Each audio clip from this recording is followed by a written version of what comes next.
ఇక తెలంగాణకు మాటలు, ఢిల్లీకి మూటలు. తెలంగాణలో మాటలు చెప్పి అధికారంలోకి వచ్చిన రేవంత్ రెడ్డి హామీలు నెరవేర్చమంటే డబ్బులు లేవంటున్నారంటున్నారు బీఆర్ఎస్ నేతలు. కానీ ఢిల్లీకి మాత్రం కోటాను కోట్లు మూటలు మాత్రం పంపిస్తున్నారని విమర్శించారు. 50 సార్లు ఢిల్లీకి వెళ్లిన రేవంత్ తెలంగాణకు తెచ్చింది ఏమీ లేదంటున్నారు కేటీఆర్. మరోవైపు రేవంత్ 50 సార్లు 500 సార్లు వెళ్తారు అని చెప్పేసి బీఆర్ఎస్కు వచ్చిన నష్టం ఏంటని కౌంటర్ ఇచ్చారు కాంగ్రెస్ నేతలు.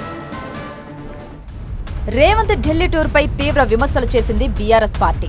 అందరూ ముఖ్యమంత్రులు ఫైల్స్ తో పాలన చేస్తే రేవంత్ రెడ్డి ఫ్లైట్ బుకింగ్స్ తో ప్రభుత్వాన్ని నడిపిస్తున్నారంటూ సెటైర్లు వేశారు బీఆర్ఎస్ వర్కింగ్ ప్రెసిడెంట్ కేటీఆర్. 50 ట్రిప్పులు చేసినా తెలంగాణకు 50 పైసలు కూడా తేలేదన్నారు. కాంగ్రెస్ అధికారంలోకి వచ్చాక రేవంత్ 3 పనులను చేస్తున్నారన్నారు కేటీఆర్. మొదటిది ఫ్లైట్ బుక్ చేసుకోవడం, రెండోది ఢిల్లీకి వెళ్లడం, మూడోది ఖాళీ చేతులతో తిరిగి రావడం అన్నారాయన. రేవంత్ ఢిల్లీ యాత్ర పేరుతో ఫోటోషూట్లు, విందు రాజకీయాలు తప్ప తెలంగాణకు ఒరిగిందేమీ లేదన్నారు. శుష్క ప్రియాలు, శూన్య హస్తాలతో ప్రజలను మభ్యపెడుతున్నారన్నారు కేటీఆర్. రేవంత్ ఢిల్లీ టూరిస్ట్ గా మారిపోయారన్నారాయన. అధిష్టానం ఇన్నిసార్లు ఢిల్లీకి రమ్మంటే ఆత్మగౌరవం ఉన్న ఏ ముఖ్యమంత్రి అయినా ఒక్క క్షణం పదవిలో ఉండేవారు కాదన్నారు బీఆర్ఎస్ ఎమ్మెల్యే జగదీష్ రెడ్డి. రేవంత్ ఢిల్లీకి కోట్లాది రూపాయల బ్యాగులు మోసుకెళ్తున్నారన్నారు. తెలంగాణలో ఉండాల్సిన, తెలంగాణలో ప్రజల మధ్యన తిరగాల్సిన డబ్బులు ఢిల్లీకి పోయినాయి. అందుకనే ఇవాళ తెలంగాణలో డబ్బుల కొరత వస్తుంది. ప్రజలు డబ్బుల కొరకు ఇబ్బంది పడుతున్న ప్రజలు అందరూ కూడా అర్థం చేసుకోవాల్సిన విషయం ఇది. ముఖ్యమంత్రి, నీకు అభినందనలు, నీ 50వ పర్యటన విజయవంతంగా ముగించుకొని వస్తున్నందుకు.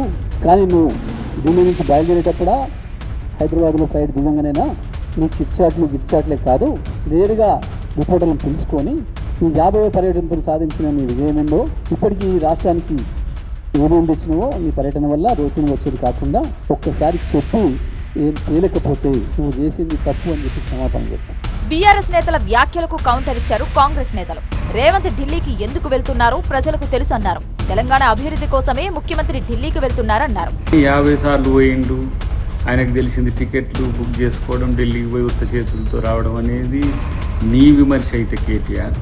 ఢిల్లీకి పోయి ఏం చేసిండో ఒకసారి తెలంగాణ మోడల్ని ఎలా, దేశం మోడల్కి ఎట్లా చేసిండో ఒకసారి చూసుకో. మీకు ఎంతసేపటికి రంధ్రాన్వేషణ, హాస్యదృష్టి తప్పితే మీకు ఏం తెలుసు? ఫస్ట్ హైదరాబాద్లో పుట్టిన పార్టీ ఢిల్లీకి పోయి దొంగచాటంగా మోదీని, దొంగచాటంగా అమిత్ షాను, దొంగచాటంగా సీఎం రమేష్ను, ఇట్లా దొంగచాటు వ్యవహారాలు మీకు తెలిసినట్టుగా మరి రేవంత్ రెడ్డి గారికి తెలియవు.